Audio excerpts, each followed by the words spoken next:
সন্ত ৰামপাল গুৰু মহাৰাজ হৈছে এনে এজন মহাপুৰুষ যিজনে নিজৰ সত্য ভক্তি, তত্ত্বজ্ঞান, কৰুণা আৰু সেৱাৰ বলত সমাজত এক নতুন আদৰ্শ বলবৎ কৰিছে। সন্ত ৰামপাল গুৰু মহাৰাজৰ নেতৃত্বত তেওঁৰ সকলো সৎলোক আশ্ৰমে কৰা বিস্ময়কৰ সমাজ কল্যাণমূলক কামে সমাজখনক সোণালী ভৱিষ্যতৰ এক নতুন আশা দেখুৱাইছে। সন্ত ৰামপাল গুৰু মহাৰাজৰ পৰা নাম দীক্ষা গ্ৰহণ কৰাৰ পিছত লাখ লাখ লোকৰ কৰ্কট ৰোগ, এইডছ আদি দুৰাৰোগ্য ৰোগ নিৰাময় হ'ল।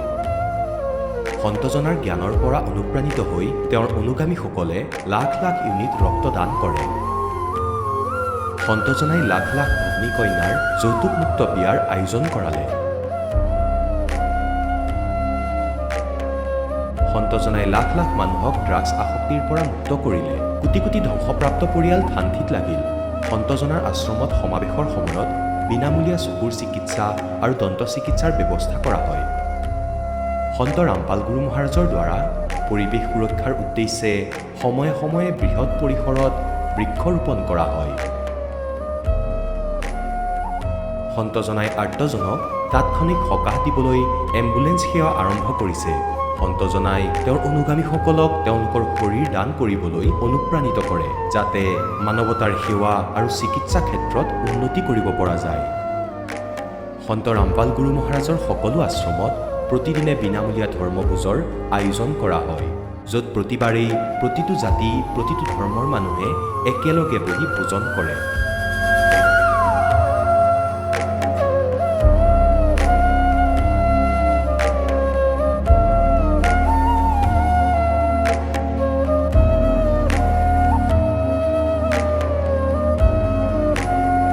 সন্ত ৰামপাল গুৰু মহাৰাজৰ অন্নপূৰ্ণা অভিযানে দৰিদ্ৰ আৰু অসহায় লোকসকলৰ জীৱনত এক নতুন শক্তি আৰু আশাৰ সঞ্চাৰ কৰিছে। ঘৰে ঘৰে খাদ্য সামগ্ৰী আৰু প্ৰয়োজনীয় সাহায্য প্ৰদান কৰি সন্ত ৰামপাল গুৰু মহাৰাজে মানুহক দুখ আৰু অসহায় অৱস্থাৰ সৈতে যুঁজিবলৈ শক্তি প্ৰদান কৰিছে।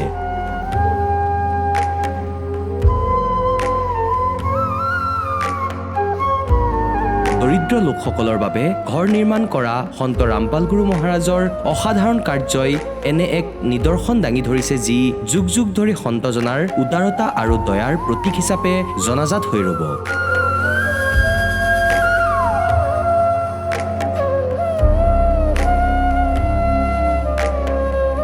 সন্ত ৰামপাল গুৰু মহাৰাজৰ আশ্ৰমত সহস্ৰাধিক বৃদ্ধ বৃদ্ধাই শ্ৰদ্ধা আৰু মৰমেৰে জীৱন যাপন কৰাৰ সুযোগ পায়। তেওঁলোকৰ থকা খোৱাৰ আৰু স্বাস্থ্যৰ সম্পূৰ্ণ দায়িত্ব সন্ত ৰামপাল গুৰু মহাৰাজে বহন কৰে।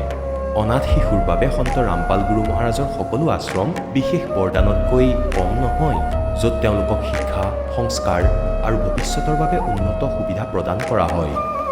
বানপানী, ভূঁইকঁপ বা মহামাৰী যিয়েই নহওক, সন্ত ৰামপাল গুৰু মহাৰাজ আৰু তেওঁৰ অনুগামীসকল সদায় আৰ্তজনৰ বাবে আগৰণুৱা হৈ থাকে। ক'ভিড মহামাৰীৰ সময়ত সন্ত ৰামপাল গুৰু মহাৰাজৰ আশ্ৰমৰ পৰা কোটি কোটি লোকক খাদ্য, ঔষধ আৰু জীৱন ৰক্ষক সামগ্ৰী যোগান ধৰা হৈছিল। দুখীয়াক সকাহ কৰাই হওক বা যিকোনো শোষিত বা নিপীড়িত শ্ৰেণীৰ অধিকাৰ আৰু মৰ্যাদাৰ বাবে যুঁজ দিয়াই হওক, সন্ত ৰামপাল গুৰু মহাৰাজে সদায় তেওঁলোকৰ সকলো ন্যায্য দাবী চৰকাৰৰ ওচৰলৈ লৈ গৈছে আৰু তেওঁলোকক উপযুক্ত ন্যায় প্ৰদানৰ ক্ষেত্ৰত গুৰুত্বপূৰ্ণ ভূমিকা পালন কৰি আহিছে। সমাজত আধ্যাত্মিক আৰু সামাজিক মূল্যবোধৰ প্ৰতি সজাগতা অনাৰ প্ৰতিটো পদক্ষেপতে সন্ত ৰামপাল গুৰু মহাৰাজ মানৱতাৰ প্ৰকৃত সেৱক হিচাপে প্ৰমাণিত হৈছে। সন্ত ৰামপাল গুৰু মহাৰাজৰ জীৱনে আমাক শিকাইছে যে প্ৰকৃত সেৱা সেইটোহে যিটো নিস্বাৰ্থভাৱে কৰা হয়।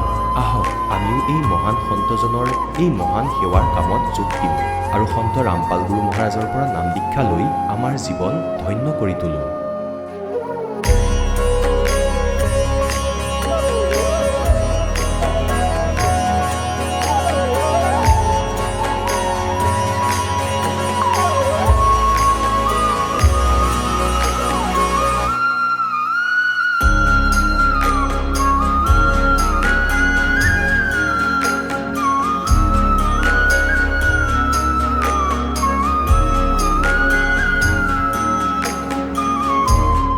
আপোনালোকক পৰিয়ালৰ সৈতে সৎলোক আশ্ৰমলৈ আন্তৰিকতাৰে আমন্ত্ৰণ জনোৱা হ'ল।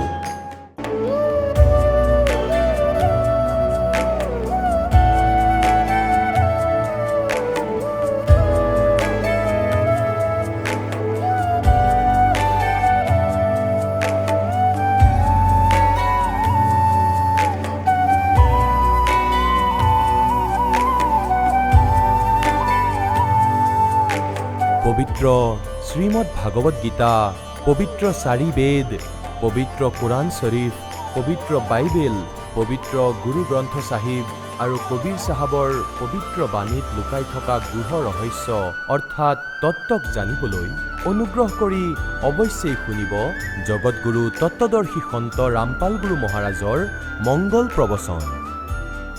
সৎসাহেব দৰ্শকসকল, আজি আমি আপোনালোকক শুনাম বৰপেটা জিলাৰ হাউলিৰ বাসিন্দা সুস্মিতা সূত্ৰধৰৰ জীৱনৰ এক অনুপ্ৰেৰণাদায়ক কাহিনী।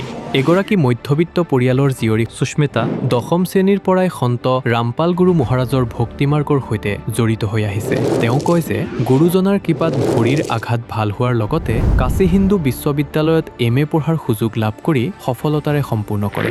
ইয়াৰ লগতে বহু চেষ্টা কৰাৰ পিছত নেট পৰীক্ষাটো উত্তীৰ্ণ হয় আৰু আটাইতকৈ আশ্চৰ্যজনক কথা হৈছে তেওঁৰ শৰীৰত থকা 7.11 মিলিমিটাৰ কিডনী পাথৰ কোনো ধৰণৰ অস্ত্ৰোপচাৰ নকৰাকৈয়ে ভাল হয়। সেয়া তেওঁ গুৰুজনাৰ আশীৰ্বাদৰ চমৎকাৰ বুলি কয়। শেষত তেওঁ কয় যে সন্ত ৰামপাল গুৰু মহাৰাজে শাস্ত্ৰ অনুসৰি সত্য জ্ঞান দিয়ে আৰু সমাজৰ পৰা কুপ্ৰথা আৰু অন্ধবিশ্বাস দূৰ কৰি আছে।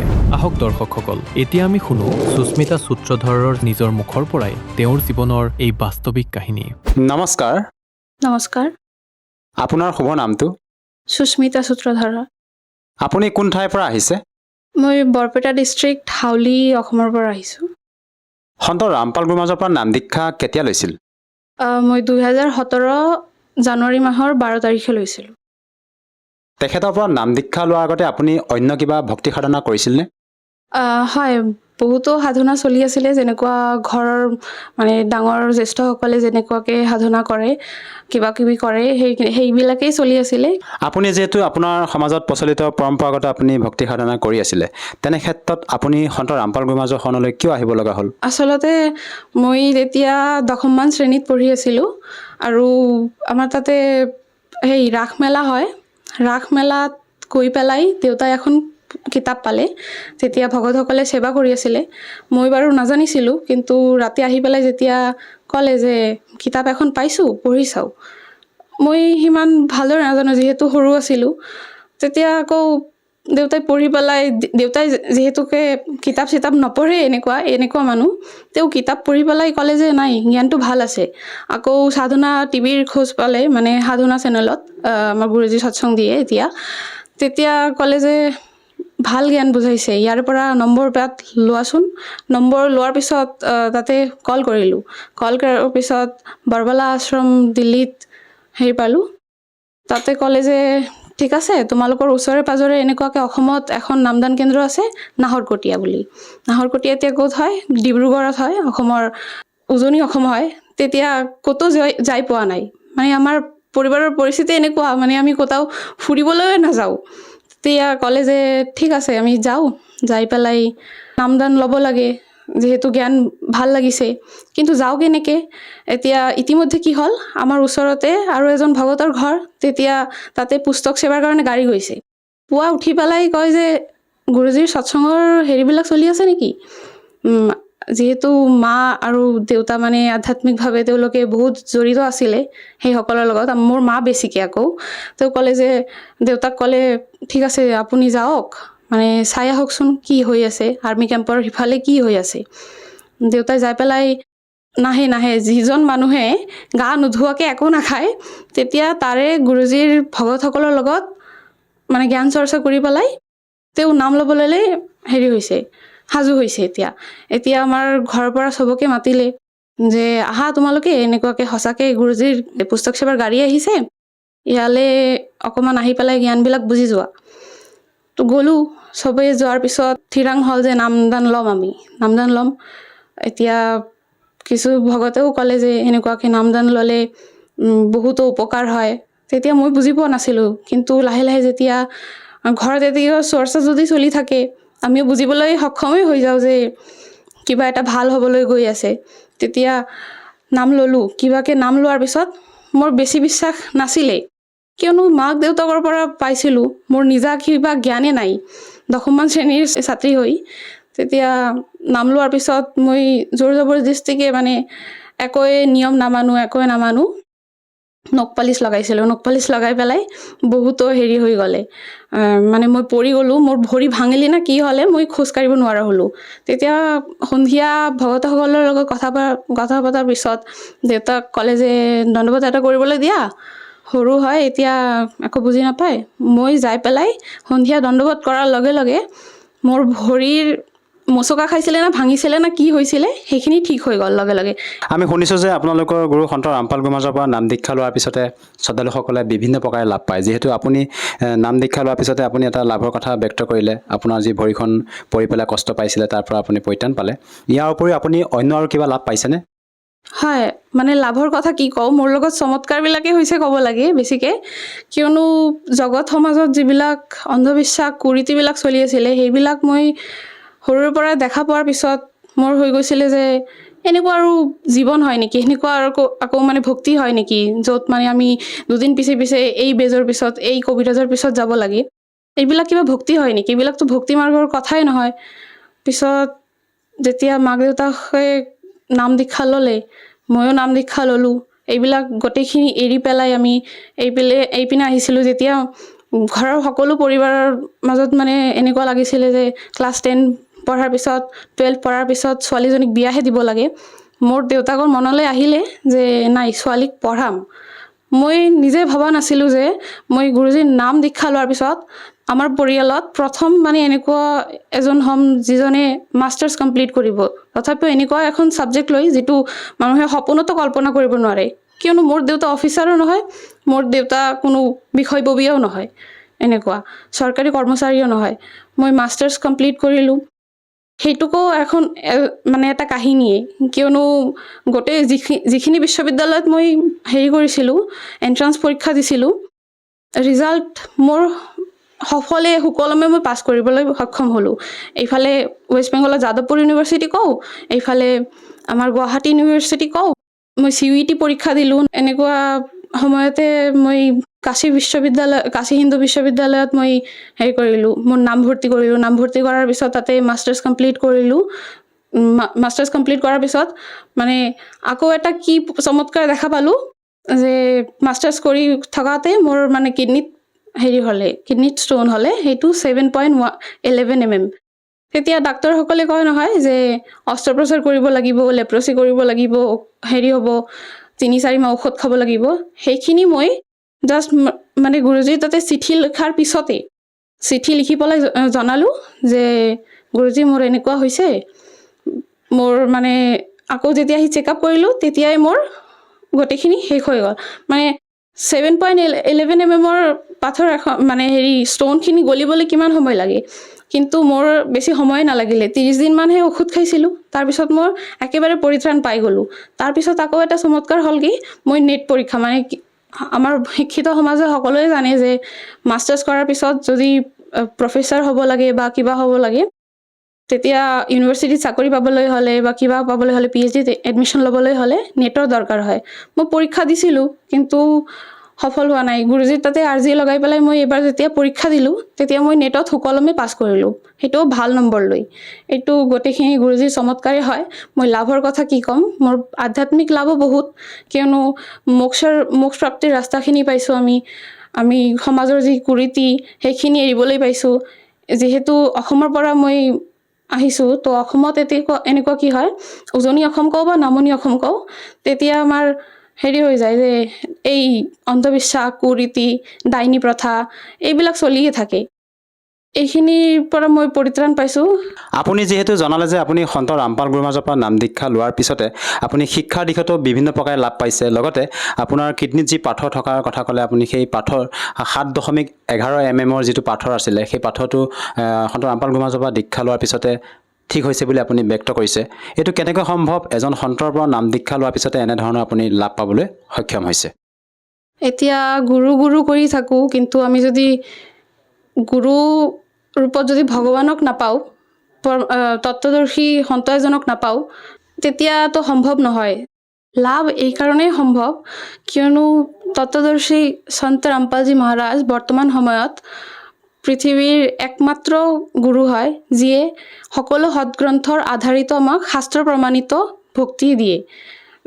যাৰ জৰিয়তে আমাৰ নাম দীক্ষা লোৱাৰ লগে লগে যিখিনি মন্ত্ৰ জপ কৰিবলৈ দিয়ে সেইখিনিও শাস্ত্ৰসন্মতিত আৰু যাৰ জৰিয়তে আমাৰ গোটেইখিনি ইমান ভগত সমাজে আৰু লগতে ময়ো ইমানখিনি লাভ পাবলৈ সক্ষম হৈছোঁ। যিহেতু আপুনি এগৰাকী শিক্ষিত যুৱতী, সেই হিচাপে মই আপোনাৰ পৰা আৰু এষাৰ কথা জানিব বিচাৰিছোঁ। তেখেতৰ বিভিন্ন ছ'চিয়েল মিডিয়া প্লেটফৰ্মত আমি ভক্তসকলে যেতিয়া অনুভৱ চাওঁ, তেওঁলোকে মত ব্যক্ত কৰে যে তেওঁৰ পৰা নাম দীক্ষা লোৱাৰ পিছতে বিভিন্নজনে নিচাৰ পৰা পৰিত্ৰাণ পাব পাৰিছে, লগতে সমাজ কল্যাণমূলক বিভিন্ন তেওঁ সেৱা আগবঢ়াই আছে। এই ক্ষেত্ৰত আপুনি কি ক'ব বিচাৰে? সন্ত ৰামপাল গুৰুমহাৰাজে মানৱ সেৱাত কেনেধৰণৰ অৱদান আগবঢ়াইছে? আচলতে ইমানখিনি অন্ধশ্ৰদ্ধা আৰু কুৰীতি কুসংস্কাৰবিলাক আমাৰ সমাজত বিয়পি আছে, যিখিনি একমাত্ৰ শাস্ত্ৰসন্মত ভক্তিৰ অৱদান আগবঢ়াই হওক বা আমাৰ ভকতসকলৰ সমাজৰ যিখিনি সেৱাৰ দ্বাৰা গুৰুজীয়ে বা সন্ত ৰামপালজী মহাৰাজে হেৰি কৰিছে, এইখিনি একমাত্ৰ তেওঁৰ কাৰণেই সম্ভৱ। সন্ত ৰামপালজী মহাৰাজৰ একমাত্ৰ আকৌ উদ্দেশ্য হৈছে যে সমাজৰ পৰা এই নিচা আৰু কুৰীতিবিলাক কুব্যাধিসমূহ সম্পূৰ্ণৰূপে দূৰীকৰণ কৰা আৰু এখন পবিত্ৰ আৰু নিৰ্মল সমাজৰ গঠন কৰা। আপুনি এগৰাকী শিক্ষিত যুৱতী, সেই হিচাপে মই আপোনাৰ পৰা আৰু এষাৰ কথা জানিব বিচাৰিছোঁ। আপোনালোকৰ গুৰু সন্ত ৰামপাল গুৰুমহাৰাজৰ যি ভক্তি বিধি সাধনা আৰু লগতে আমাৰ সমাজত প্ৰচলিত ধৰ্মগুৰুসকলে যি ভক্তি বিধি আমাক প্ৰদান কৰি আছে, তেওঁলোকৰ যি ভক্তিবিধি, ইয়াৰ মাজত আপুনি কেনেধৰণৰ পাৰ্থক্য বিচাৰি পাইছে? প্ৰথম পাৰ্থক্যটো এয়াই যে সমাজত প্ৰচলিত যিসকল গুৰু বা কথাবাচক হয়, তেওঁলোকে শাস্ত্ৰসন্মত বিধি নকয়। সেইখিনি নোকোৱাকৈ তেওঁলোকে লোকবেদ দন্তকথা অনুসৰিহে আমাক চলিবলৈ এটা গাইড দিয়ে যে এনেকুৱাকৈ কৰিব লাগিব, তেনেকুৱাকৈ কৰিব লাগিব, এনেকুৱা কৰিলে নহ'ব, তেনেকুৱা কৰিলে নহ'ব। কিন্তু সন্ত ৰামপালজী মহাৰাজে সকলো শাস্ত্ৰ প্ৰমাণিত জ্ঞানহে দিয়ে, যাৰ অধীনত আমি বহুতোখিনি লাভ পাবলৈ সক্ষম হওঁ। যিদৰে মই শিক্ষা সমাজৰ লগত জড়িত, তেওঁলোকে কি কৰে যে বিশ্ববিদ্যালয় হওক বা বিদ্যালয়ত হওক, তেতিয়া বহুতোখিনি জ্ঞান দিয়ে যিখিনি একমাত্ৰ কিতাপৰ আধাৰিতহে, গ্ৰন্থ আধাৰিতহে জ্ঞান দিয়ে, যাৰ ফলতে আমি পৰীক্ষাত উত্তীৰ্ণহে হ'ব পাৰোঁ। আৰু যেতিয়া আমি আউট অফ চিলেবাছ গৈ পেলাই যদি পঢ়োঁ, বিনা গ্ৰন্থে যদি পঢ়োঁ, এজন শিক্ষকে যদি শিকায়, তেতিয়া গোটেইখিনি চিলেবাছ খেলমেল হৈ যাব আৰু আমি পৰীক্ষাত পাছেই কৰিব নোৱাৰিম। এনেকুৱা হৈছে যে সন্ত ৰামপালজী মহাৰাজ হৈছে আমাৰ মুখ্য শিক্ষক, যিয়ে আমাক শাস্ত্ৰ বা গ্ৰন্থ অনুসৰিহে পবিত্ৰ গ্ৰন্থসমূহৰ পৰা জ্ঞান উলিয়াই আমাক এটা ভক্তিৰ মাৰ্গ দেখাইছে। আৰু আন গুৰুসকলে আউট অফ চিলেবাছ গৈ পেলাইহে আমাক জ্ঞান দিয়ে, যাৰ ফলত তেওঁলোকৰ অধীনত থকা সময়ত যেতিয়া আমি ভক্তিসমূহ কৰিছিলোঁ, লাভ পাবলৈ সক্ষম হোৱা নাছিলোঁ। কিন্তু সন্ত ৰামপালজী মহাৰাজৰ শৰণাগত হৈ আমি বহুতো ধৰণৰ আধ্যাত্মিক হওক, শাৰীৰিক হওক, মই শিক্ষাৰ দিশত হওক, বহুতোখিনি লাভ পাবলৈ সক্ষম হৈছোঁ। আপোনাৰ পৰা আৰু এষাৰ কথা জানিব বিচাৰিছোঁ। যিহেতু আমাৰ ভাৰতবৰ্ষত লাখৰ তুলনাত আধ্যাত্মিক গুৰু আছে, তেনে ক্ষেত্ৰত আমি এজন প্ৰকৃত সৎগুৰুক কেনেকৈ নিৰ্ণয় কৰিম? প্ৰকৃত সৎগুৰুৰ নিৰ্ণয় কৰিবলৈ হ'লে আমি প্ৰথমতে নিজৰ শাস্ত্ৰতে চাব লাগিব। শাস্ত্ৰমতে যিজনে জ্ঞান দিব পাৰিব, তেওঁৱেই প্ৰকৃত সৎগুৰু হ'ব। আৰু গীতাত যিহেতুকে উল্লেখ আছে যে ওলোটাকৈ ওলমি থকা সংসাৰৰূপী বৃক্ষৰ যিজনে ঠিকদৰে বুজাই দিব পাৰিব, তেওঁৱেই হ'ব তত্ত্বদৰ্শী সন্ত। এইখিনি গীতাৰ অধ্যায় নম্বৰ 15 1 পৰা 4 নম্বৰ শ্লোকতে লিখা আছে যে ওলোটাকৈ ওলমি থকা বৃক্ষৰ যিজনে সম্পূৰ্ণখিনি বুজাই দিছে বা বুজাব পাৰিব, তেওঁৱেই একমাত্ৰ সন্ত হ'ব। কিন্তু বৰ্তমান সময়ত যিখিনি গুৰু আছে বা যিখিনি কথাবাচক আছে, তেওঁলোকৰ মাজত কোনেও এইখিনি বুজাই দিব পৰা নাই। কিন্তু সন্ত ৰামপালজী মহাৰাজে একমাত্ৰ গুৰু, যিজনে এইখিনি জ্ঞান আমাক বুজাই দিবলৈ সক্ষম হৈছে।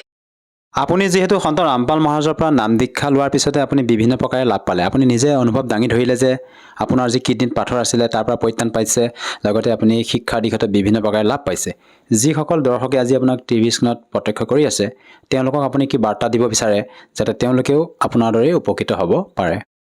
বাৰ্তানো মই কি দিম, মই হাতযোৰ কৰি অনুৰোধহে কৰিব পাৰিম যে যিখিনি কিতাপ সন্ত ৰামপালজী মহাৰাজে লিখিছে, জ্ঞান গংগা, জিনিকিৰা, এইখিনি পঢ়ি পেলাই আমিও শাস্ত্ৰসন্মত জ্ঞান পাবলৈ সক্ষম হৈছোঁ। তাৰ দ্বাৰা আমি বিভিন্নভাৱে লাভকৃতও হৈছোঁ। আপোনালোকেও সেই কিতাপখিনি পঢ়ি জ্ঞান বুজক আৰু নাম দীক্ষা ল'বলৈ আগ্ৰহী হওক, যাতে আপোনালোকেও মোৰ দৰে বিভিন্ন লাভ গ্ৰহণ কৰিব পাৰে।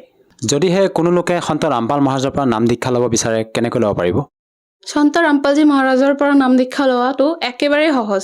বৰ্তমান যেতিয়া আমাৰ হাতত ফোন আছে, ঘৰত টিভিও চলি থাকে, বিভিন্ন ছ'চিয়েল মিডিয়া প্লেটফৰ্মত আমি নিজৰ একাউণ্টো বনাই ৰাখিছোঁ, তেতিয়া এই বৰ্তমান সময়ত আমি যদি চাৰ্চ কৰি দিওঁ যে সন্ত ৰামপালজী মহাৰাজ, তেতিয়া কি হ'ব যে সন্ত ৰামপালজী মহাৰাজৰ নানান বিষয়ত সৎসং আছে আৰু কিছুমান তাতে নম্বৰবিলাকো চলি থাকে।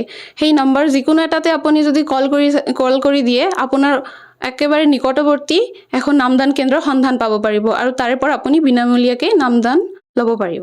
ধন্যবাদ থাকিল। সৎ চাহেব। দৰ্শকসকল, আপোনালোকে শুনিলে সন্ত ৰামপাল গুৰু মহাৰাজৰ পৰা নাম দীক্ষা প্ৰাপ্ত কৰি সুখী হোৱা ভকতৰ অনুভৱ। এতিয়া চাওক জগতগুৰু তত্ত্বদৰ্শী সন্ত ৰামপাল গুৰু মহাৰাজৰ মংগল প্ৰবচন। আৰু 3.5 লাখ টকাৰ ঘৰো তাতেই থাকি গ'ল। নাজানো এতিয়া কুকুৰ হৈ চাগে ঘূৰি ফুৰিছে।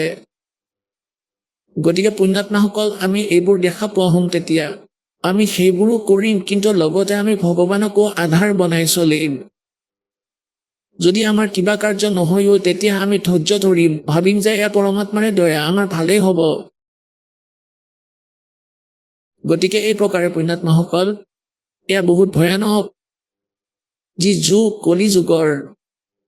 ইয়াত আমি অলপ সুবিধা পাইছোঁ, শিক্ষিত হ'লো, ভালদৰে ধোৱা মেলা কৰিব ধৰিলোঁ, ভাল ইনষ্ট্ৰুমেণ্ট বনালোঁ, আমি ইণ্টাৰনেট লগালোঁ, উৰা জাহাজ বনালোঁ, কিন্তু ভগৱানৰ পৰা দূৰত গুচি গ'লোঁ। এবাৰ দাসে এজন ভগতৰ ঘৰলৈ গৈছিলে জাহাজেৰে, উভতি আহিছিলোঁ। মোৰ লগত আৰু এজন ভগত আছিল। যেতিয়া জাহাজ ষ্টাৰ্ট হ'ল, আমাৰ স্বভাৱ আমি মংগলাচৰণ কৰোঁ, লাগিলে গাড়ীতে বহো বা এনেই ঘূৰিবলৈ ওলাই যাওঁ, গতিকে মংগলাচৰণ নিশ্চয় কৰোঁ। যেতিয়া জাহাজ ষ্টাৰ্ট হ'ল, 3টা চিট থকা ফালে বহিছিলোঁ, 2জন এফালে, তৃতীয়জন শেষৰ ফালে বহিছিল। আপ টু ডেট যুৱক, 24, 25, 30 বছৰমান হ'ব। আমি মংগলাচৰণ কৰিব ধৰিলোঁ মনে মনে, লাহে লাহে। এনেকৈ যেতিয়া আমাৰ সেয়া পূৰ্ণ হ'ল, সি ক'ব ধৰিলে, আপুনি আমাৰ মংগল কামনা কৰি আছিল। আৰে বা, 21 শতিকাত আছা আৰু এতিয়াও ভগৱানক বিশ্বাস কৰা। আজি বিজ্ঞানে কিমান উন্নতি কৰিলে, এয়া আছে সেয়া আছে, আমি একো নকলৈ মূৰ্খৰ আগত কিনো মূৰ মাৰিম, কিনো বুজাম তাক। কাৰোবাৰ বুদ্ধি বেয়া হৈছে, অলপ চলপ পঢ়া শুনা কৰিছে চাগে, ভাল চাকৰি আছে চাগে, জাহাজ বনাব পাৰিছে, যদি সকলো কৰিব পাৰিছে, তাৰমানে সেইটো। গতিকে পুণ্যাত্মাসকল, কালে আমাৰ আৰু ভগৱানৰ মাজত বাধা আনি দিছে, সেয়া হ'ল বিজ্ঞান। কিন্তু এয়া জ্ঞানেৰেহে সমাপ্ত হ'ব। তাতকৈ ডাঙৰ বিজ্ঞান এই তত্ত্বজ্ঞান। যদি 2 বছৰ বৰষুণ নহয়, এই সকলো বিজ্ঞান ইয়াতেই পৰি থাকি যাব। না টিভি চাই থাকিব পাৰিব, না জাহাজত বহি থাকিব পাৰিব। ভোকতে মূৰ ঠেকেচি মৰি যাব মানুহ। তেন্তে কিহৰে জ্ঞান? প্ৰকৃত বিজ্ঞানে এইটো যে পৰমাত্মাৰ ভক্তি কৰা, সকলোবোৰ আপদ দূৰ কৰিব, যেতিয়ালৈ জীয়াই থাকিবা সুখত থাকিবা, আৰু কোনো অভাৱ নিদিব এই পৃথিৱীত। ইমান বৰষুণ দিব ভগৱানে নিজৰ ভকতসকলৰ বাবে, সেউজীয়া বাগিচা বনাই দিব, কিমান দেৰি লাগিব ন তেওঁৰ, আৰু সত্য যুগৰ দৰে পৰিৱেশ কৰি দিব। গতিকে এই প্ৰকাৰে আমি পৰমাত্মাক আধাৰ বনাই জীয়াই থাকিব লাগিব, যদি আমি ভক্তি কৰিব বিচাৰোঁ। গতিকে ইয়াত ভগৱানে কয়, राम नाम रटते रहो जब तक घट में प्राण, कभू तो दीन दयाल के भनक पड़ेगी कान। मारे सत्य गुरु दे रहे हे लारे सतनाम सुमर मन में लारे। मारे साहेब दे रहे हे लारे सतनाम सुमर मन में लारे। सतनाम सुमर मन में लारे, भगवान सुमर मन में लारे। मारे साहेब दे रहे हे लारे सतनाम सुमर मन में लारे। मारे सत्य गुरु दे रहे, हे लारे सतनाम सुमर मन में लारे। कोडी कोडी माया जोड़ी, जोड़े भरा एक थैला रे। कोडी कोडी माया जोड़ी, जोड़े भरा एक थैला रे।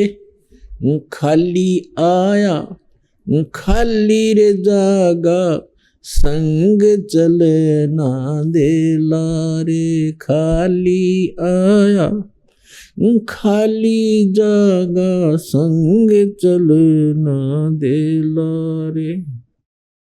मारे सत्य गुरु दे रहे, हे लारे सतनाम सुमर मन मैं लारे। मारे सत्य गुरु दे रहे, हे लारे सतनाम सुमर मन में लारे।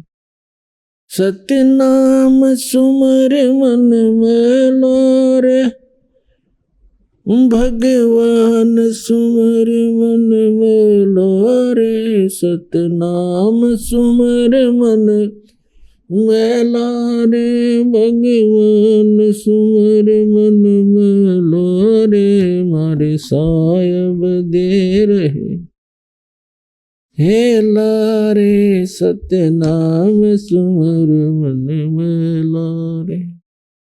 मात पिता तेरा कुटुंब कभी हिला, यो कोई दिन का मेला रे। मात पिता तेरा कुटुंब कभी हिला, यो कोई दिन का मेला रे। यही मिलाया यही रे बिछोड़ जा, जागा हंस अकेला रे। यही मिलाया यही रे बिछोड़ जा, जागा हंस अकेला रे। मारे सत्य गुरु दे रहे, हे लारे सत्य नाम सुमर मन में लारे। मारे साहेब दे रहे, हे लारे सत्य नाम सुमर मन में। सत्य नाम सुमर मन में लारे, भगवान सुमर मन में लारे। सत्य नाम सुमर मन में लारे, भगवान सुमर मन में लारे। मारे साहेब दे रहे, हे लारे सत्य नाम सुमर मन में लारे। एक डाल पर दो पक्षी बैठे, एक गुरु एक चेला रे। एक डाल पे दो पक्षी बैठे, एक गुरु एक चेला रे। चेला तो चंचल है भाई, गुरु निरंतर खेला रे। चेला तो चंचल है भाई, गुरु निरंतर खेला रे। मारे सत्य गुरु दे रहे, हे लारे सत्य नाम सुमर मन में लारे। सत्य नाम सुमर मन में लारे, भगवान सुमर मन में लारे। सत्य नाम सुमर मन में लारे, भगवान सुमर मन में लारे।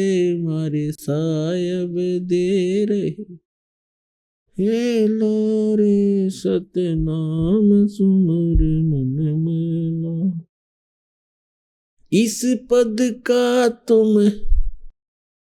वेद सुनो भाई कौन गुरु कौन चेला रे, इस पद का तुम भेद सुनो भाई कौन गुरु कौन चेला रे। रामानंद का कहे कबीरा, शब्द गुरु चित चेला रे। रामानंद का कहे कबीरा, शब्द गुरु चित चेला रे। मारे सत्य गुरु दे रहे, हे लारे सत्य नाम सुमर मन मेला रे। এতিয়া কি কৈছে তোমাৰ के कौडी कौडी माया जोड़ी और जोड़ भरा एक थैला रे। আগতে পুৰণি দিনত এনেকৈ মোনা বৰাই বৰাই মাটিত পুতি থৈ দিছিলে ধনী ব্যক্তিসকলে। বেংকটো নাছিলেই, চোৰৰ ভয়তে। তাৰপিছত পৰমাত্মাই কয় হঠাতে মৃত্যু হৈ যায় তেওঁৰ। এতিয়া পুতি থৈ দিয়া ধন মাটিতেই থাকি যায়। ল'ৰা ছোৱালীকো নকয়, ভাবে নষ্ট কৰি দিব। তেতিয়া সি সাপ হৈ আহে তালৈ, গোটা খাই ফুৰে চাৰিওফালে। তাত সেই ঠাইতে, কাৰণ যাৰ ধনৰ প্ৰতি আস্থা থাকি যায় সাপ হয়। তাৰপিছত সাপ হৈ তাতে ধন বিচাৰি ঘৰতে ঘূৰি ফুৰে। তাৰপিছত দৃষ্টি পৰে ল'ৰা ছোৱালীয়ে, তাৰপিছত সি মৰিল। লাঠিৰে কোবাব ধৰে তাক। গতিকে কোৱাৰ বাবে এইটো যে পুণ্যাত্মাসকল, कि कौडी कौडी माया जोड़ी जोड़ भरा एक थैला रे, और खाली आया था तू और खाली ये जागा, संग चले ना ढेला रे। सर्व सोने की लंका थी वो रावण से रणधीरम, एक पलक में राज बिरो जीव जम के पड़े जंजीरम। रति कंचन पाया नहीं रावण चलती बार, 1 গ্ৰাম সোণো ৰাৱণে লগত লৈ যাব নোৱাৰিলে যেতিয়া সি ইয়াৰ পৰা গুচি গৈছিল। কিন্তু লংকা সোণৰ বনাইছিলে। গতিকে পুণ্যাত্মাসকল, পৰমাত্মাই কয় তোমালোক ৰাৱণৰ সমান ধনী হ'ব নোৱাৰা, যিমানে চেষ্টা নকৰা কিয়। সিও একো লৈ যাব নোৱাৰিলে, খালী হাতে গুচি গ'ল সৎ ভক্তি নকৰি। ৰাৱণে ভক্তি কৰিছিলে, কিন্তু তমগুণী ভগৱান শিৱৰ ভক্তি কৰিছিলে। গতিকে আন উপাসনা কৰা নকৰা একেই কথা। যদিও সৰু সুৰা সকাহ পোৱা ইয়াৰ পৰা, তাৰ লাভনো কি হ'ল। আকৌ কয় मात पिता तेरा कुटुंब कबीला, यो कोई दिन का मेला रे। সকলোৱে জানে এই কথা। দুৰ্দান্ত ঘটনা এটা কেইদিনমানতে কেদাৰনাথত, উত্তৰাখণ্ডত ঘটিছে। এয়া হৃদয়ৰ পৰা আঁতৰা নাই। শ্ৰদ্ধালু ভগৱানৰ বাবে তালৈ গৈছিলে। ভগৱানকতো নাপালে, কালকহে পালে। তাৰপিছত মৃত্যু গলত লৈ আহিলে। এতিয়া সমগ্ৰ পৰিয়াল শেষ হৈ গ'ল। সকলোৱে আৰামতেই আছিলে। কোনোবাই কিবা কৰি আছিলে, কোনোবাই কিবা ভাবি আছিলে, ভৱিষ্যতৰ কথা ভাবি আছিলে। আৰু 1 ছেকেণ্ডতে কেনেকৈ নাশ হৈ গ'ল। শেষ হৈ গ'ল। যাক পূজা কৰিব গৈছিল চিনেই নোহোৱা হ'ল। যদি ভক্তি শুদ্ধ হ'ল হয়, কোনো কথা নাই, মৃত্যুকো দেখা যাব। সেয়া আমাৰ সাধ্য নহয়। ভগৱানৰ প্ৰতি আমি আকৰ্ষিত হৈয়ে থাকিম। কিন্তু এয়া কোনো শাস্ত্ৰ প্ৰমাণিত সাধনা নহয় যে এনেকৈ তীৰ্থলৈ গ'লে, এনেকুৱা ধামত গৈ পূজা কৰিলে, পূজাটো ঘৰতো কৰিব পাৰি। কৰিবলগীয়া আছে যদি কৰা, সেয়াও লাভ দিব। কিন্তু এয়া যিমানবোৰ তীৰ্থস্থান আছে, এয়া পবিত্ৰ স্মাৰকটো হয়েই। কিন্তু তালৈ গ'লে মুক্তি নহয়, সপোনতো নহয়। বেদ আৰু গীতাত যি বৰ্ণিত বিধি আছে, সেই আধাৰতহে কৰিলে, মৰ্যাদাত থাকিলে মুক্তি হয়। তাৰপিছত কি কয় পৰমাত্মাই, एक डाल पर 2 पक्षी बैठे, एक गुरु एक चेला रे। चेला तो चंचल है भाई और गुरु निरंतर खेला रे। এতিয়া যেনেকৈ এতিয়া এজনটো গুৰুদেৱ পৰমাত্মাৰ সৈতে পৰিচিত আৰু তেওঁ মৰ্যাদাত থাকি ভক্তি কৰে। আৰু শিষ্যবোৰ অলপ চঞ্চল হয়, পক্ষীৰ দৰে। শিষ্যই ইমান গভীৰতাৰে জ্ঞান নুবুজিলেও ভক্তিটো কৰেই, তথাপিও অলপ খেলি মেলি সিহঁতৰ মাজত থাকেই। গতিকে গুৰু শিষ্যৰ মাজত ইমানখিনি পাৰ্থক্য থাকেই। আকৌ কয় যে তাৰ পিছত এইটো ক্লিয়াৰ কৰিছে যে इस पद का तुम भेद सुनो, कौन गुरु कौन चेला रे। ইয়াত যি গুৰু আৰু শিষ্যৰ বৰ্ণনা আছে ইয়াৰ বিষয়ে কৈছে যে शब्द गुरु और चित चेला रे। এই মন ইয়াৰ যি বাবে গুৰু বনাবলগীয়া হয়, ইয়াত মন্ত্ৰ যি গুৰুদেৱে দিছে তাক শব্দ বোলে। গুৰুদেৱৰ পৰা যি মন্ত্ৰ পালা, এই মনৰ চঞ্চলতা দূৰ কৰিবৰ বাবে উপায় কৈছে कि शब्द गुरु चित चेला रे। এতিয়া কেনেকৈ এই মনৰ অভ্যাস যিটি ভাবাৰ, ইফালে সিফালে ভ্ৰমি ফুৰাৰ, গতিকে ইয়াক পৰমাত্মাৰ শৰণত লগাই দিয়া। যি নাম গুৰুদেৱে দিছে তাৰ ওপৰত এই মনক লগাই থোৱা, নহ'লে এই মনে ক'ৰবাত নহয় ক'ৰবাত এনেকুৱা স্কিম বনাব, নাজানো ক'লে ভ্ৰমিবলৈ যাব, যেনে ব'লা পিকনিক খাবলৈ যাওঁ, আৰু সেই পিকনিক খাবলৈ গৈ কেইটামান মানুহ তালৈ হিল ষ্টেচনলৈ গৈছিলে। তাত কেদাৰনাথৰ এটা ক্ষেত্ৰত, আৰু তাত বেচেৰাকেইটাক মৃত্যুৱে পালে। গতিকে কোৱাৰ ভাৱ এইটো যে এই মনক ভগৱানৰ জ্ঞানৰ বাবে স্মৰণত, ভক্তিত, প্ৰতিদিনৰ নিত্য নিয়মত লগাই থোৱা, আৰু বাকী সময়ত নিজৰ সাংসাৰিক কামত, নিৰ্বাহৰ কামৰ বাবে লগাই থোৱা, তেতিয়াহে এই মনৰ সৈতে, যেতিয়া আমি এই মনৰ লগত যুঁজিম তেতিয়াহে সফল হ'ব পাৰিম। এজন গুৰু আছিল, তেওঁ নিজৰ শিষ্যক এটা বিদ্যা শিকাই দিলে, ভূত বিদ্যা, আৰু তেওঁ কৈছিলে যে মোৰ এবচেঞ্চত এই বিদ্যা প্ৰয়োগ নকৰিবা। গতিকে গুৰুদেৱে কোৱাৰ বাবে শিষ্যজনে স্বীকাৰ কৰিলে যে হ'ব। গুৰুদেৱ এদিন গুচি গ'ল কিবা কামৰ বাবে বাহিৰলৈ। এতিয়া শিষ্যজন অকলে আছে। সি ভাবিলে যে গুৰুদেৱে দিয়া শিক্ষা মই এবাৰ প্ৰয়োগ কৰি চাওঁ, সেয়া মই কিমান সফল কৰিব পাৰিলোঁ। সি সেই মন্ত্ৰটো মাতিলে, তেতিয়া তাৰ সন্মুখত আহি এটা জিন থিয় হ'ল। জিন। তেতিয়া সি ক'লে যে কোৱা ভাই, কোৱা মহাৰাজদেৱ কি আজ্ঞা। মই হ'লো জিন, প্ৰথমে মোৰ গুণখিনি শুনি লোৱা তুমি। যদি তুমি মোক কিবা এটা কাম দিয়া মই সেইটোৱেই কৰি থাকিম, আৰু যদি মোক একো কাম নিদিয়া তেনেহ'লে মই তোমাৰে ডিঙি চেপি থাকিম, বেলেগ কাম নকৰোঁ, তোমাকে মাৰিম। এতিয়া শিষ্যজনে ভয় খালে। সি বহুত চিন্তাত পৰিল। এটা দুটা কাম দিলে যে যোৱা আটা লৈ আহা। সি 2 মিনিটতে সেই আটা আনি থৈ দিলে সন্মুখত। আকৌ ক'লে জুই জ্বলোৱা, জুই জ্বলাই দিলে। পানী ভৰাই আনা, পানী ভৰাই আনিলে 2 ছেকেণ্ডতে। কোৱা সি ভাবিলে ই বহুত কামত আহিব, ক'লে কাপোৰ ধুই আনা, সি ধুই আনিলে 2 মিনিটত। এতিয়া সি চিন্তাত পৰিল যে কি কৰিব দিওঁ আৰু। ইমানতে সি গুৰুদেৱ আহিল। দৌৰি গৈ গুৰুদেৱৰ চৰণত পৰিলে আৰু ক'লে যে গুৰুদেৱ মোক ৰক্ষা কৰক। গুৰুদেৱে সুধিলে যে তুমি সেই বিদ্যা প্ৰয়োগ কৰিলা নেকি? ক'লে মোৰ ভুল হৈ গ'ল। ক'লে ভুল কৰিলা তুমি, এইটো কৰিব নালাগিছিল। ক'ব ধৰিলে মোৰ প্ৰাণ ৰক্ষা কৰক গুৰুদেৱ। সুধিলে কামখিনি কৰিলানে? ক'লে মই ইয়াৰ দ্বাৰাই সকলো কাম কৰালোঁ। গুৰুদেৱে ক'লে যে ইয়াক এডাল বাঁহ আনিব দিয়া, দীঘল 30-40 ফুটৰ। সি ক'লে যোৱা বাঁহ এডাল লৈ আহা। সি লৈ আহিলে, 1 মিনিটতে আনি দিলে। তাৰপিছত গুৰুদেৱে ক'লে যে এইডাল মাটিত পুতি দিয়া 2-3 ফুট দকৈ। 2-3 ফুট পুতি চিধা থিয় কৰাই দিয়া, কৰি দিলে। তাৰপিছত ক'লে যে তুমি ইয়াক উঠা নমা কৰি থাকিবলৈ দিয়া, উঠা নমা কৰি থাকিবলৈ দিয়া, প্ৰয়োজন হ'লে মাতি দিম বুলি কোৱা, এইটো কামত লগোৱা। সেই জিনটোক কামত লগাই দিলে, বাঁহত উঠিবলৈ আৰু নামিবলৈ।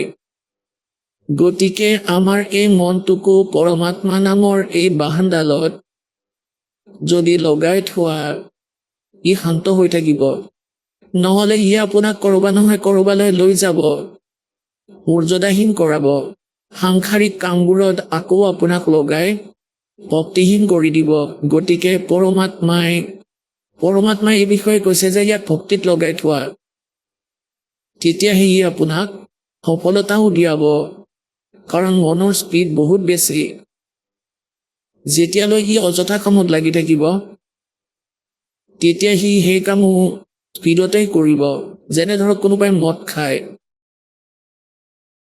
সি বহুত মদ খাব পাৰে 2-3 বটল খাব পাৰে সেইবাবে সি বদনামো হৈছে যেতিয়া সেই পুণ্যাত্মাৰে জ্ঞান হ'ল মদ এৰিলে এতিয়া সি ৰামনামে লৈ থাকিব স্পীডটো তাৰ সেইটোৱেই এতিয়া ডকাইতৰো বহুত প্ৰমাণ আছে আগতে ডকাইত আছিলে উৎপাত কৰিছিলে পুলিচেও স্পীডেৰে প্ৰচাৰ কৰি আছিলে সেইবাবেতো প্ৰসিদ্ধ হ'ল আৰু যেতিয়া তেওঁলোকৰ এই তত্ত্বজ্ঞান হ'ল ভক্তি পালে তেতিয়া ভক্তিও স্পীডেৰে কৰিব ধৰিলে আৰু মহৰ্ষি হ'ল গতিকে এই প্ৰকাৰে আমি মনৰ পৰাই পৰমাত্মাক প্ৰাপ্ত কৰিম এই মনৰ সহযোগিতা ল'ব লাগিব ইয়াক জ্ঞানেৰে ভক্তিৰে স্মৰণেৰে অনুকূল কৰি ৰাখিব লাগিব গতিকে এইবোৰ ক্ৰিয়াৰ দ্বাৰাই যি আপোনালোকক দিয়া হৈছে এইবোৰৰ দ্বাৰাই ই ভালে থাকিব ই ভাবিব নিশ্চয় কিন্তু কৰিব নোৱাৰিব এই জ্ঞানে ইয়াক খুন্দিয়াই থাকিব সেইবাবে পৰমাত্মাই আমাক মনত পেলাই দিয়ে যে राम नाम रटते रहो राम नाम रटते रहो অন্তিম নিশ্বাসলৈ যেতিয়ালৈ প্ৰাণ থাকিব যিকোনো যেনে ধৰক কোনোবাই কয় একোৱে নেদেখিলোঁ দেখোন কিবা দেখুৱাওক প্ৰথমে যেতিয়া সন্তানক কোৱা হয় যে তুমি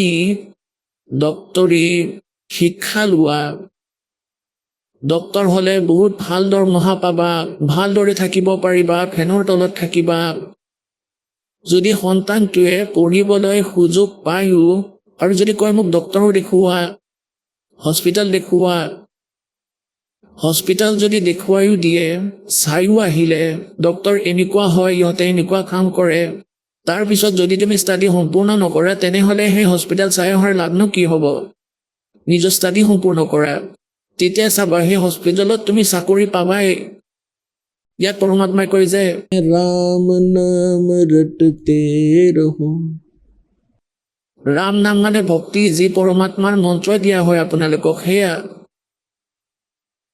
राम नाम रटते रहो राम नाम रटते रहो जब तक घट में प्राण और कभू तो दीन दयाल के भनक पड़ेगी कानी যিকোনো সৎগ্ৰন্থ যিকোনো মহাপুৰুষক কেতিয়াবা সেই গ্ৰন্থবোৰ বিচাৰ কৰি চাব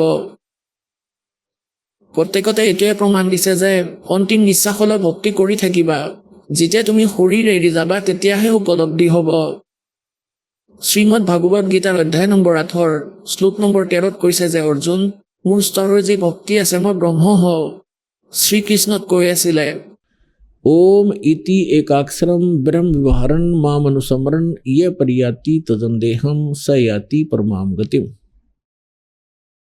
মই ব্ৰহ্মৰ কেৱল ওম নামৰ মন্ত্ৰ আছে আৰু অন্তিম নিশ্বাসলৈ ওম নামৰ জপৰ ভক্তি কৰি কৰি যেতিয়া শৰীৰ ত্যাগ কৰি যাবা যি ওম নামৰ পৰা পাব লগা পৰম গতি সেয়া প্ৰাপ্ত কৰিবা এই প্ৰকাৰে যুজুৰ্বেদ অধ্যায় নম্বৰ 40 মন্ত্ৰ নম্বৰ 15 কৈছে যে वायु अनिलम अथिदम भस्मांतम शरीरम ओम कर्तु समर किलबे समर कर्तुम समर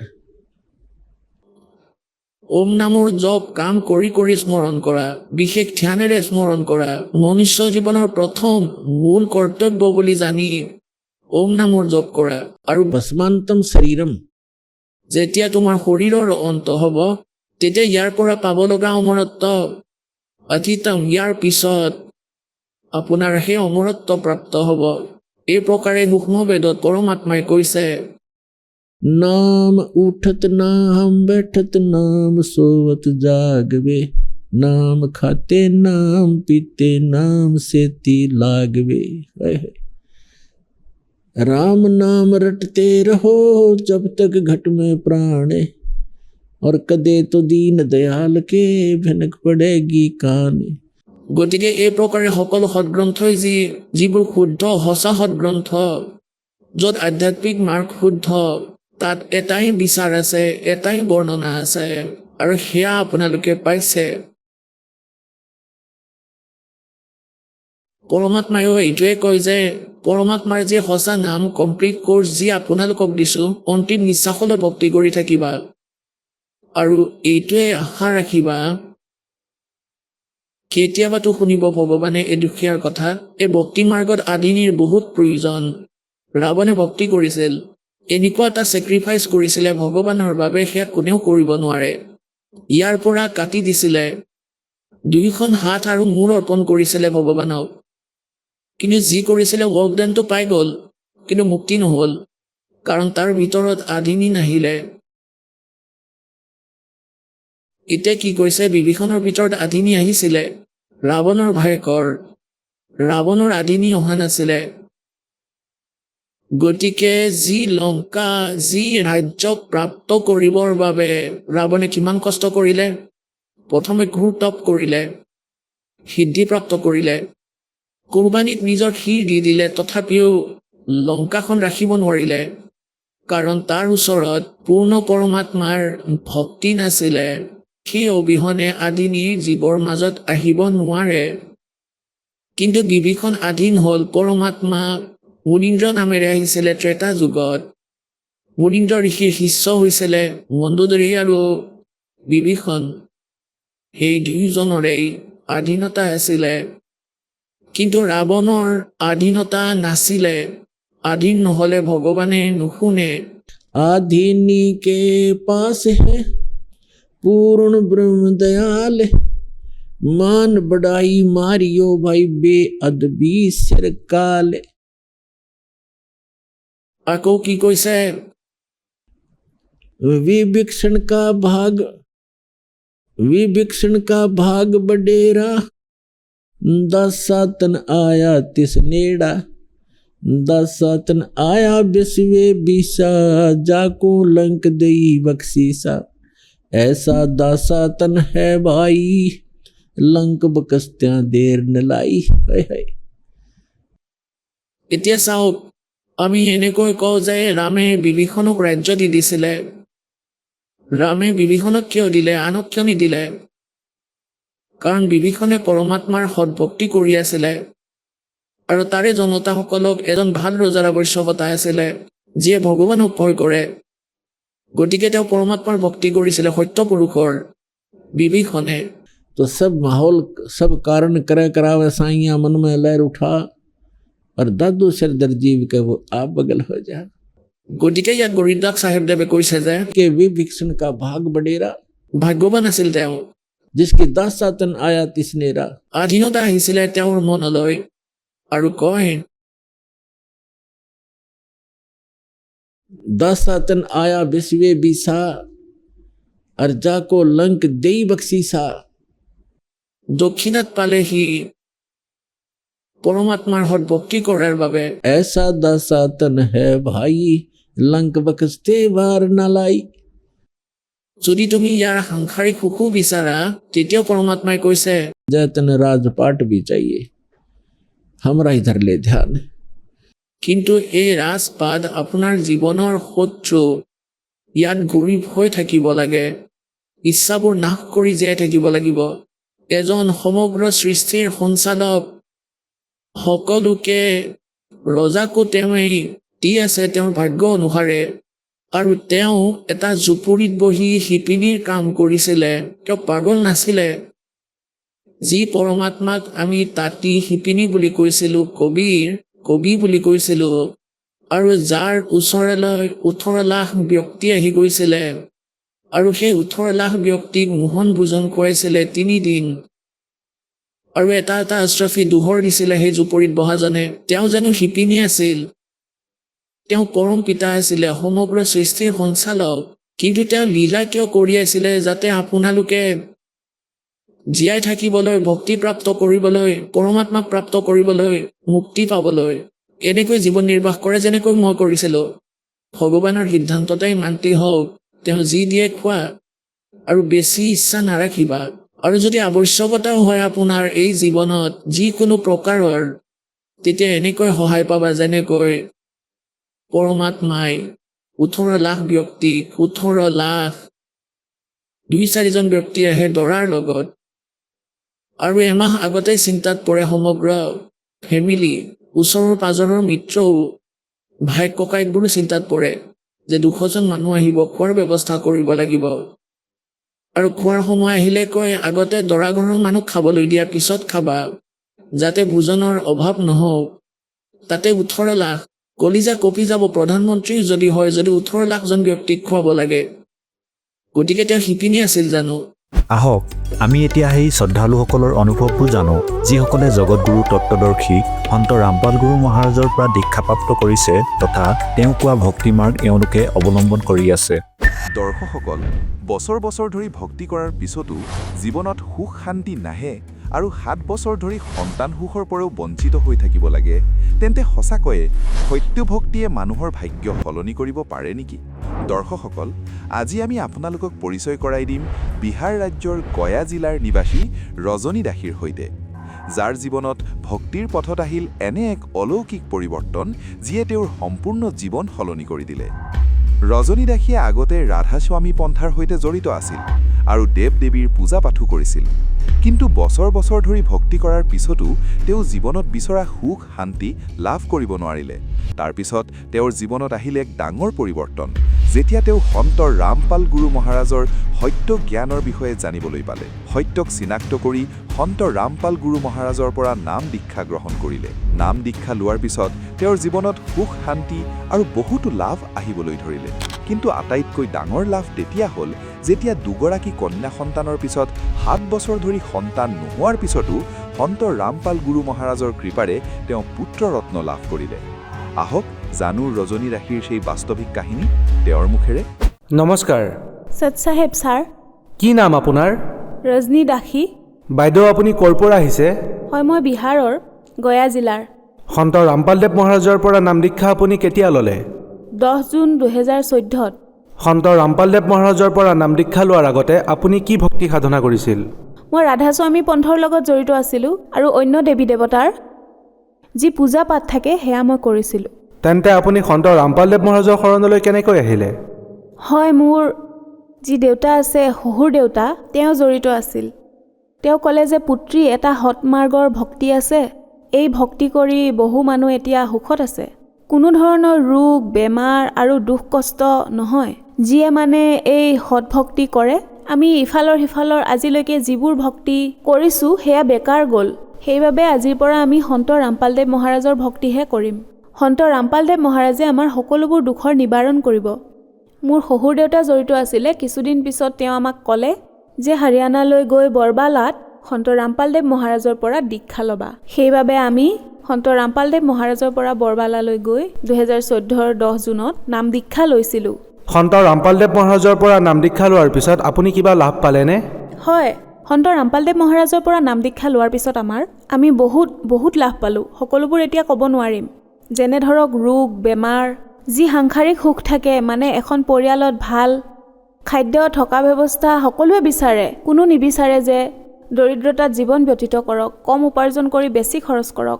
কিন্তু সন্ত ৰামপালদেৱ মহাৰাজৰ আমাৰ ওপৰত ইমান দয়া হ'ল, মানে যিমান আছে সিমানতে আমি 5 জনৰ ফেমিলি তেওঁলোকে ভালদৰে জীৱন যাপন কৰিব পাৰিছে। আমি আগতে যিবোৰ ভক্তি কৰি আছিলোঁ ৰাধাস্বামী অথবা অন্য দেৱী দেৱতাৰ, তাৰ পৰা লাভ পোৱা নাছিলোঁ। কিন্তু যেতিয়াৰ পৰা আমি সন্ত ৰামপালদেৱৰ শৰণলৈ আহিলোঁ, দিনত 2 গুণ ৰাতি 4 গুণ বুলি যিটো কথা আছে, সিমান মানে উন্নতি হৈছে। আমাৰ সন্ত ৰামপালদেৱ মহাৰাজে যিমান উপাৰ্জন কৰিছোঁ তাতে ইমান উন্নতি দিছে যে আজি আমি বহুত সুখেৰে আমাৰ জীৱন যাপন কৰি আছোঁ। আৰু ইয়াৰ লগতে মই বহুত কিবাকিবি লাভ পালোঁ। আটাইতকৈ ডাঙৰ লাভ মোৰ এইটো হ'ল, সন্ত ৰামপালদেৱ মহাৰাজৰ শৰণলৈ অহাৰ পিছত প্ৰথমে মোৰ 2জনী ছোৱালী আছিলে। 7 বছৰলৈকে মোৰ কোনো সন্তান হোৱা নাছিলে। কেতিয়াবা বহুত দুখী আছিলোঁ আৰু এনেকুৱা লাগিছিলে যে ল'ৰা নহ'ব। তৃতীয়বাৰো একে ছোৱালীয়ে জন্ম পালে। সেইবাবে মই তাইক ৰাখিব বিচৰা নাছিলোঁ। কিন্তু সন্ত ৰামপালদেৱৰ দয়াৰে ইমান মালিকে মোৰ ওপৰত ইমান দয়া কৰিলে যে 7 বছৰৰ পিছতো মোৰ পিৰিয়ড হৈয়ে থাকিল, কণ্টিনিউ 9 মাহ। মই গমেই পোৱা নাছিলোঁ যে মোৰ গৰ্ভটো সন্তান আছে। কিন্তু যেতিয়া 3 মাহতকৈ বেছি হৈ গ'ল তেতিয়া মই অনুভৱ কৰিলোঁ, কাৰণ মোৰ গাটো বেয়া লাগিবলৈ ধৰিছিলে।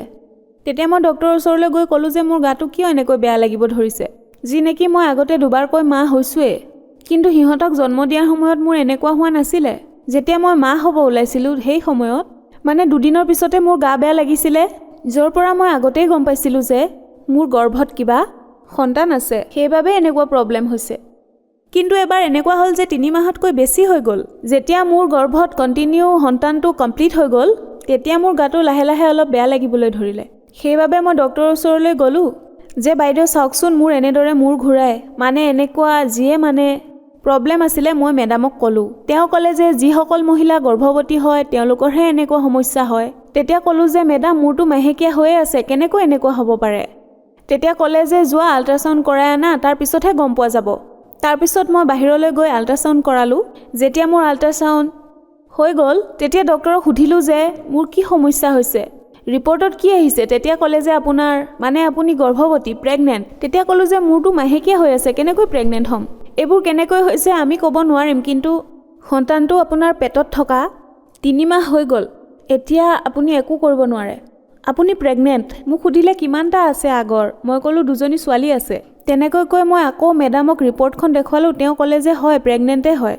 মই সুধিলোঁ যে মেডাম এনেকুৱা কেনেকৈ হ'ল? তেওঁ ক'লে যে মই কেনেকৈ ক'ম, সন্ত ৰামপালদেৱ যি আছে, মোৰ আগতে মনত আহিছিলে মোৰ চাগে আৰু কেতিয়াও ল'ৰা সন্তান জন্ম নহয়। ল'ৰা সন্তানৰ ইচ্ছা মোৰ মনত ক'ৰবাত নহয় ক'ৰবাত আছিলে, আগৰ পৰা আহিয়ে আছিলে। কাৰোবাক দেখিলেই মোৰ এয়া মাক পুতেক, যদি মোৰো এটা ল'ৰা সন্তান থাকিলে হয়। কিন্তু এতিয়া নহ'ব, আৰু হ'লেও চিজাৰিয়ান হ'ব। গতিকে মই টেনশ্যন ল'ব খোজা নাছিলোঁ। যদি কিবা চমৎকাৰো হয়, যদি মালিকে মোক এটা ল'ৰা দিলেহেঁতেন তেতিয়া মোৰ মনত কোনো কষ্ট নাথাকিল হয়। আৰু সেই কথাই আজি সঁচা হ'ল যে সন্ত ৰামপালদেৱৰ দয়াত মোৰ পিৰিয়ডো হৈ আছিলে, মই গমেই পোৱা নাছিলোঁ। মোৰ গৰ্ভত 3 মাহতকৈ বেছি হ'ল, সন্তানটো থাকিও গ'ল। সন্ত ৰামপালদেৱৰ এনেকুৱা দয়া হ'ল যাৰ পৰা মোৰ সন্তানটো আজি 1.5 বছৰীয়া হৈ গ'ল, আৰু মালিকে মোক সেই আশাও পূৰ্ণ কৰিলে। সেইবাবে 7 বছৰৰ পিছত মই সেই আনন্দ পালোঁ, যি আনন্দৰ কথা মই সদায় মালিকক কৈছিলোঁ। মোৰ শহুৰ দেউতা 80 বছৰীয়া হৈ গৈছে, তেওঁ তথাপিও সন্ত ৰামপালদেৱ মহাৰাজৰ শৰণত, মালিকৰ শৰণত সেৱা কৰে। বৰ্তমান তেওঁ একেবাৰে সুস্থ, তেওঁৰ ক'তো একো সমস্যা নাই। কাৰণ এতিয়া যদি আপুনি চাই 55ৰ পৰা 60লৈ বয়স হোৱা মানুহৰ এইটো সমস্যা হয়, সেইটো সমস্যা হয়। কিন্তু মোৰ শহুৰ দেউতা বহুখিনি বয়সস্থ হৈছে, কিন্তু তথাপিও আজি সন্ত ৰামপালদেৱৰ সেৱা সম্পূৰ্ণ মনেৰে, শ্ৰদ্ধাৰে কৰে, আৰু তেওঁৰ একো সমস্যা হোৱা নাই আজিলৈ, সন্ত ৰামপালদেৱৰ দয়াত। আপোনাক আজি টিভিত লাখ লাখ দৰ্শকে চাই আছে, বিশেষকৈ মাতৃ আৰু ভনীসকলক আপুনি কি ক'ব বিচাৰিব? হয়, মই সমগ্ৰ মা আৰু ভনীসকলক এইটো কথাই ক'ব খুজিম, বহুতো মা ভনী এনেকুৱা আছে দেশ বিদেশত নিজৰ সন্তানক লৈ পীড়িত হৈ আছে। কাৰোবাৰ ওচৰত পুত্ৰ আছে, পুত্ৰী নাই, কাৰোবাৰ পুত্ৰী আছে, পুত্ৰ নাই, কাৰোবাৰ ওচৰত দুয়োটাই নাই। মই এই কথা ভালদৰে বুজি পাওঁ যে এনেকুৱা ধৰণৰ মহিলাৰ কিমান বেছি কষ্ট হয়। ধন সম্পত্তি কম থাকিলেও মানুহে তেনেকৈয়ে জীৱন নিৰ্বাহ কৰিব পাৰে, তাতে একো সমস্যা নাই। কিন্তু এটাও সন্তান নথকাৰ কষ্ট মই ভালদৰে বুজি পাওঁ। মইতো এইটোৱে ক'ম, যিসকল মাতৃভগ্নীয়ে এই সকলোবোৰ চাই আছে, মই হাতযোৰ কৰি মিনতি কৰিছোঁ যে তেওঁলোকে সন্ত ৰামপালদেৱ মহাৰাজৰ শৰণলৈ আহি ভক্তি কৰক, আৰু সন্ত ৰামপালদেৱে সকলো দুখ কষ্টৰ নিবাৰণ কৰে, তেওঁৰ ওপৰত এৰি দিয়ক। সন্ত ৰামপালদেৱ মহাৰাজৰ পৰা নাম দীক্ষা কেনেকৈ ল'ব পাৰি? বিভিন্ন চেনেলত সন্ত ৰামপালদেৱ মহাৰাজৰ সৎসংগ আহে, সেয়া চালে আপুনি দেখিব সৎসংগ দি থকাৰ সময়ত তলত হালধীয়া শাৰী এটা আহে, তাতে কেইবাটাও ফোন নম্বৰ দিয়া থাকে। সেই ফোন নম্বৰৰ মাধ্যমেৰে আপোনালোকে নিজৰ যিয়ে য'ত থাকে সেই নম্বৰৰ সৈতে যোগাযোগ কৰি আপোনাৰ ওচৰৰ নাম দীক্ষা কেন্দ্ৰৰ পৰা দীক্ষা লৈ সন্ত ৰামপালদেৱ মহাৰাজৰ শৰণলৈ আহিব পাৰে। ধন্যবাদ। হয়, সৎ চাহেব।